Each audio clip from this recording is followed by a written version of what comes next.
प्यारे बच्चे, आज ई क्लास में पुष्पी पौधों में लैंगिक जनन चैप्टर पढ़ा है।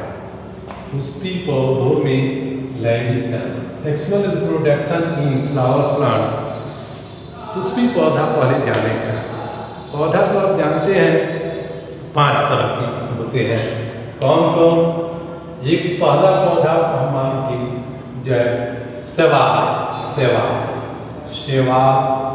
जिसको हम एल्गी कहते हैं, एल्गी। और दूसरा हो गया ब्रायोफाइटा।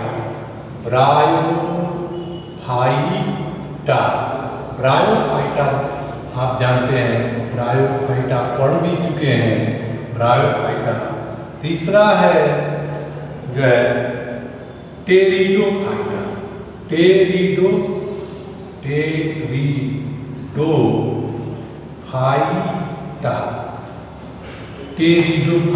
टेरिडोफाइटा का स्पेलिंग ध्यान दीजिएगा, टी से शुरू होता है, टेरिडोफाइटा।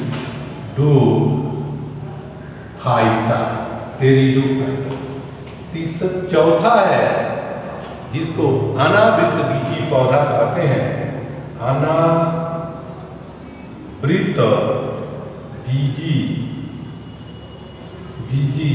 पौधा, जिसको इंग्लिश में जिम्नोस्पर्म कहते हैं,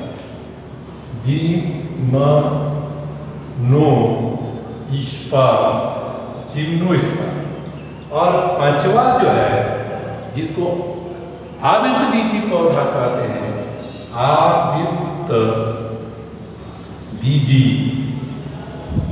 आवृतबीजी पौधा, जिसको इंग्लिश में एंजियोस्पर्म कहते हैं,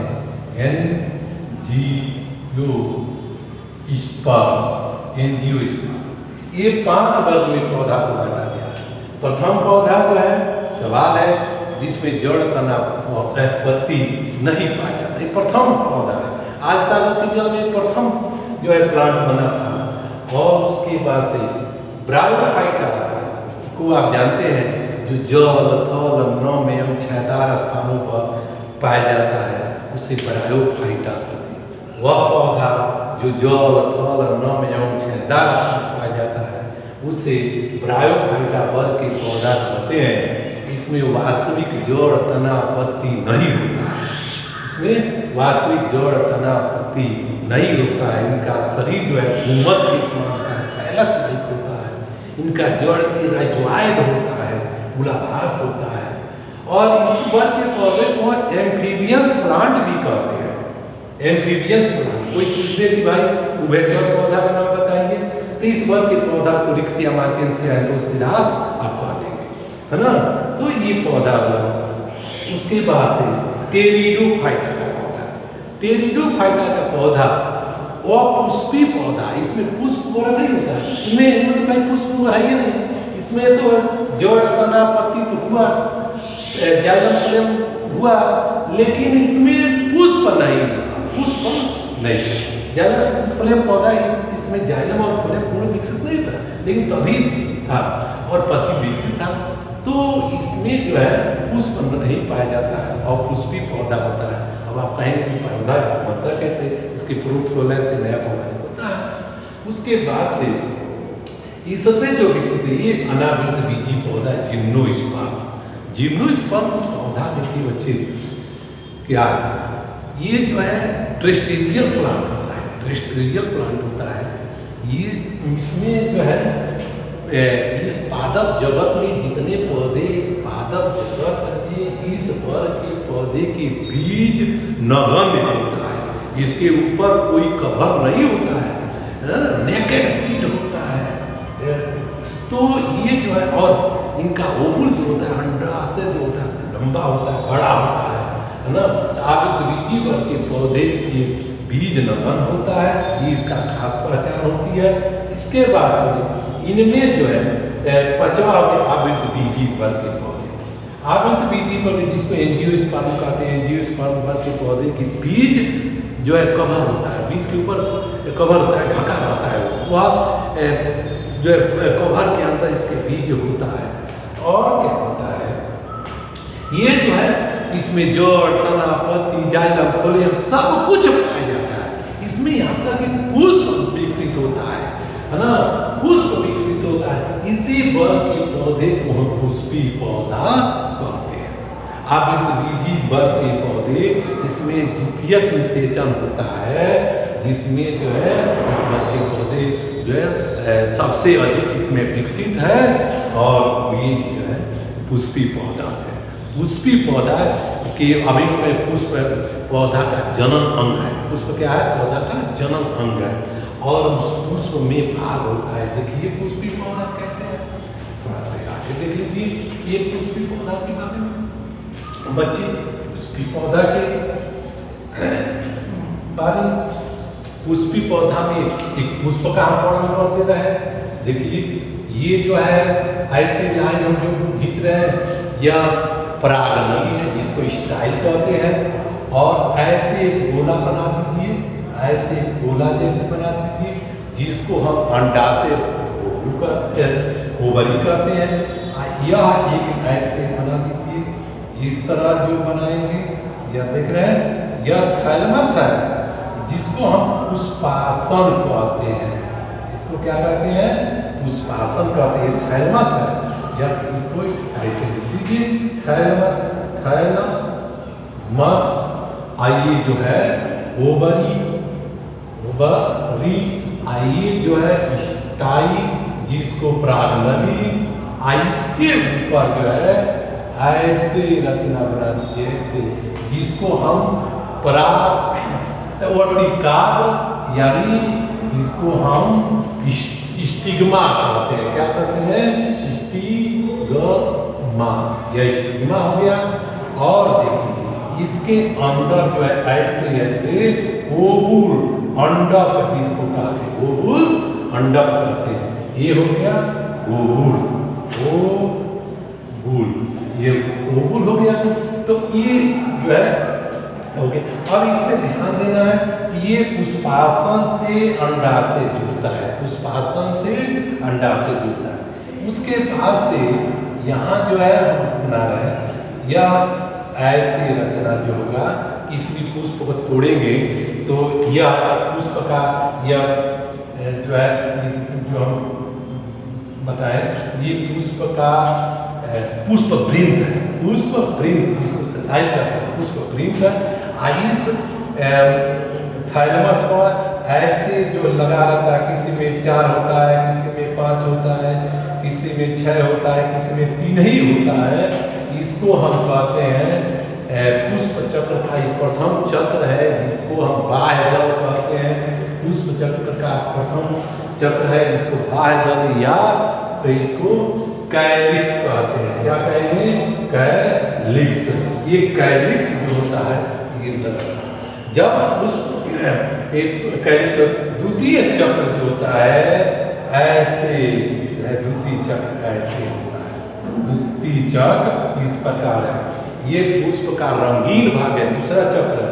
ये पुष्प का रंगीन भाग, चाहे लाल हो, पीला हो, चाहे जो भी रंग का हो, ये पुष्प का जो है द्वितीय चक्र जो होता है रंगीन होता है। इसको हम लोग कहते हैं दल पुंज या क्रोला, दल पुंज या क्रोला, क्रोला, क्रोला कहते हैं, है ना, क्रोला, दल पुंज या क्रोला।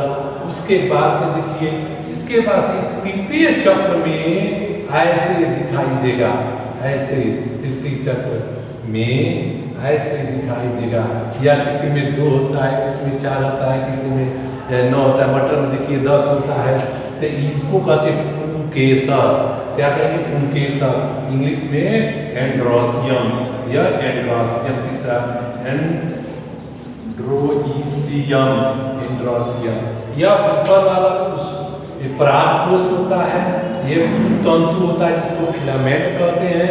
इसी में पराग जो है, परागकण का निर्माण होता है, इसमें परागकण का निर्माण होता है। और यह जो है पुष्प का प्रथम चक्र बाह्य दल। अब बाह्य दल के बारे में थोड़ा बता दें। बाह्य दल कभी भी हरा होता है, और बाह्य दल का काम होता है, जब इसमें निषेचन हो जाता है तो ये बाह्य दल गिर जाता है।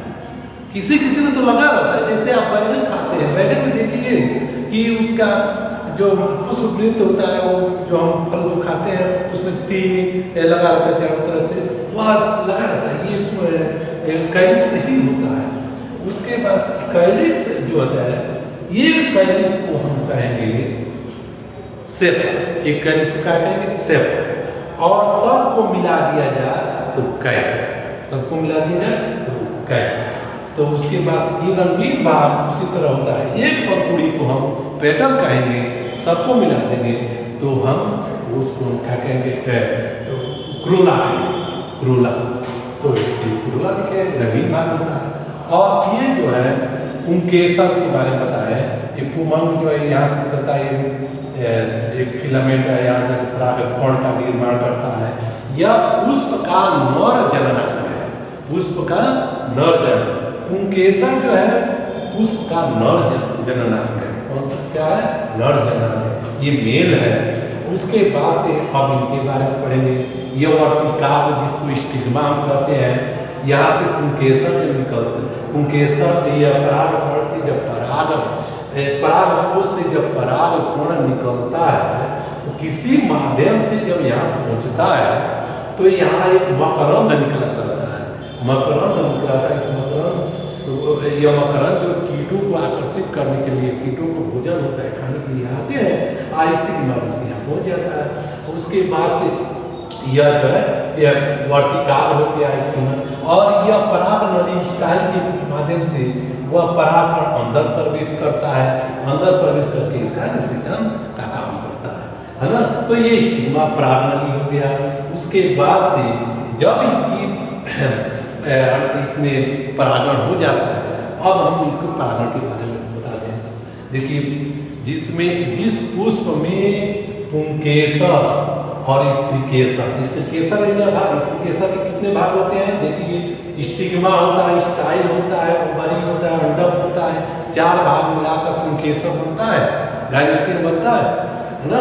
तो ये स्त्रीकेसर है, यानी पुष्प का मादा भाग है, पुष्प का मादा। अब इसमें देखना है कि एक ही पुष्प में नर भाग है और मादा भाग है, तो ये द्विलिंगी पुष्प है। अब इस द्विलिंगी पुष्प में देखिए क्या खास अंतर है। यह परागकण पहले परिपक्व है, यानी पराग कोश पहले परिपक्व हो गया परागकण निकालने के लिए, तो यह स्त्रीकेसर यह परिपक्व नहीं होता। यह परिपक्व जब होता है इसका परागकण परिपक्व नहीं होता, एक साथ दोनों नहीं होता। इसलिए इसमें परागण जो है के लिए दूसरे पुष्प की आवश्यकता होता है या दूसरे पौधे की आवश्यकता होती है। आप देख लीजिए, एक ही जात के पुष्प के परागकण उसी पौधे के दूसरे पुष्प के वर्तिकाल पर जब पहुंचता है उसे हम स्वपरागण कहते हैं।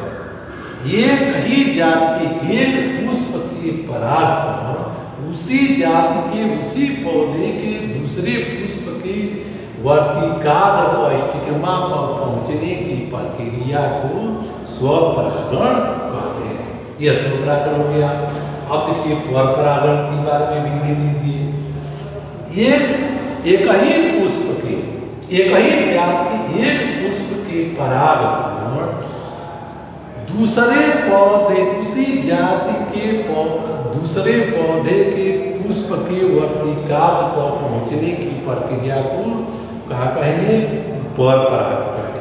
एक ही जात के एक पुष्प के परागकण उसी जात के दूसरे पौधे के पुष्प के वर्तिकाल पर पहुंचने की प्रक्रिया को परपरागण कहते हैं। एक परागण होता है। अब परागण कई विधि से होता है ना। परपरागण कई विधि से होता है। देख लीजिए, एक तो होता है कि वायु द्वारा, जल द्वारा, कीट द्वारा, ना जंतुओं के द्वारा, पक्षियों के द्वारा ये पौध में परागण होता रहता है। ये तो सब हम लोग कही चुके हैं। तो ये पुष्पी पौधे, जिस पौधे के पुष्प में बाह्यदल, दल, पुंकेसर, पुमंग, पुंकेसर, स्त्रीकेसर, अंडाशय सभी पाया जाता है।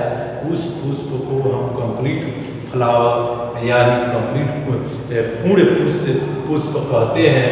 ये पुष्पी पौधा है और पुष्पी पौधा में जब इसमें स्वपरागण हो जाता है या पर परागण हो जाता है तो ये जो है बाह्य दल गिर जाता है। ये यहाँ तक कि पुंकेसर भी गिर जाता है, स्त्रीकेसर भी गिर जाता है। इसके अंडाशय फल में बदल जाता है, इसके अंडाशय जो है फल में बदल जाता है और ये अंडक जो होता है किसमें बदल जाता है, बीज में बदल जाता है और जो है इस प्रकार। तो बच्चे हम इसको हम आप एक पुष्पी पौधे के बारे में ये बताए हैं। अब एक बार और ध्यान दीजिए, सवाल से हम दोहरा दे रहे हैं। सवाल एल्गी में सवाल में जो है वास्तविक जड़ तना पत्ती नहीं होता, एक फिलामेंट के समान होता है। वह उससे जो पौधा विकसित हुआ ब्रायोफाइटा जो जड़ तना नम छायादार स्थान पाया जाता है, रिक्सिया मार्केट से आप लोग जानते ही हैं। उससे जो पौधा विकसित टेरिडोफाइटा का हुआ, टेरिडोफाइटा का पौधा में पत्तियाँ पूर्व विकसित होते हैं, जड़ भी होते हैं, उसमें जाइलम फोलियम होते हैं, लेकिन पूर्व विकसित में पुष्प नहीं होता और पुष्पी पौधा होता है। उसके बाद अनावृत बीजी पौधा हुआ जिसमें जो है बीज नगन होता है। उसके बाद से एंजियोस्पर्मी प्लांट हुआ जिसमें हम बीज कवर के अंदर ढका रहता है। इस प्रकार ये पांचों वर्ग के पौधे क्रम से एक के बाद एक बार हुआ। लेकिन इस समय हमको पुष्पी पौधे के बारे में ही हम बताए। पुष्पी पौधे में लैंगिक जन्म के बारे में हम आपको बता रहे हैं। इनके परागकोश, ये पुंकेसर के परागकोश जो है इसमें परागकण का निर्माण होता है। अब परागकण जब परिपक्व होता है तो पुंकेसर फटता है, इसके ऊपर आ जाता है। आपको परागकण देखना है तो मक्का को देख लीजिए। मक्का का भूटा ऊपर जब निकला आता है ऐसे देखिए, भूटे के ऊपर से ऐसे निकला आता है धनहरा टाइप नर जनना और अनेकों जो परागकण होता है जब परिपक्व होता है थोड़ा सा हवा लगता है तो देखिए कितना गिर जाता है। तो वाई परागण होता है उसमें। वाई परागित पुष्प में पुंकेसर की संख्या बहुत ज़्यादा होता है और रंगहीन होता है, हल्का होता है, क्योंकि उसको उड़ के जाना है, हवा के माध्यम से जाना है एक दूसरे एक माध्यम में, तो इसमें लगा रहता है। अब इसमें जो है कीड़े मकोड़े आते हैं क्योंकि ये रंगीन होता है, ये रंगीन होता है। ये पुष्प का पंखुड़ियाँ रंगीन होती है, पुष्प के रंगों को के लिए कीड़े मकोड़े आते हैं इधर उधर घूमते हैं तो इसके पास जाते हैं तो उसके शरीर में कहीं ना कहीं ये परागकण चिपक जाता है। फिर से उड़ते उड़ते दूसरे पुष्प पर चला गया, दूसरे पुष्प गया, उसी पौधे के दूसरे पुष्प चला गया और उसके वर्तिकार मकरंद निकला है। मकरंद सुक्रोज होता है, मीठा लगता है, उसको खाने के लिए कीड़े मकोड़े जेब बैठते हैं, इस पर बैठते हैं तो बस यह उसका परागकण यहाँ चिपक जाता है और परागण पोलिनेशन हो जाता है ना, परागण क्रिया हो जाता है और तब यह जो है परागण धीरे धीरे धीरे धीरे अंदर विष्ठा के द्वारा उसका इसका विसर्जन करता है ना। तब जो है इसका पुष्पी लैंगिक जन्म होता है। इसमें देखिए खास बात यह, जब इसमें निषेचन जब हो जाता है तो ये मुझा के भी गिर जाएगा, भी गिर जाएगा, भी गिर जाएगा।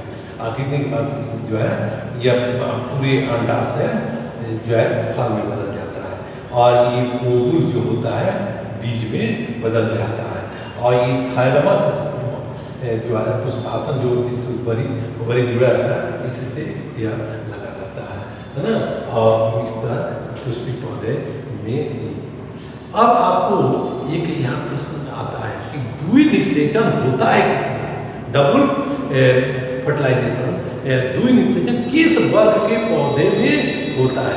तो द्वि निषेचन होता है, देख लीजिए द्वि निषेचन कभी भी एंजियोस्पर्म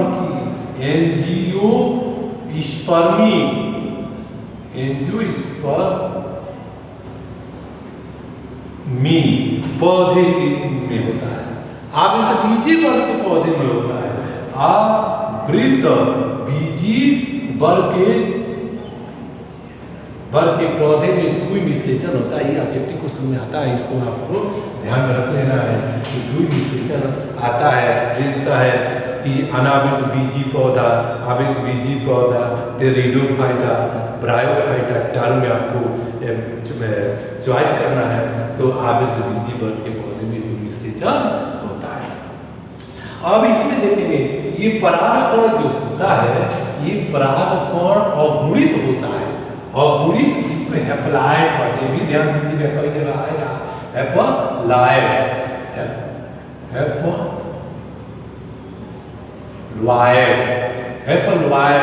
हैप्लॉइड जो होता है यंग है। और जो है इसमें निषेचन हो जाता है तो डिप्लॉइड हो जाता है, डिप्लॉइड द्विगुणित हो जाता है। ये टू यंग होता है।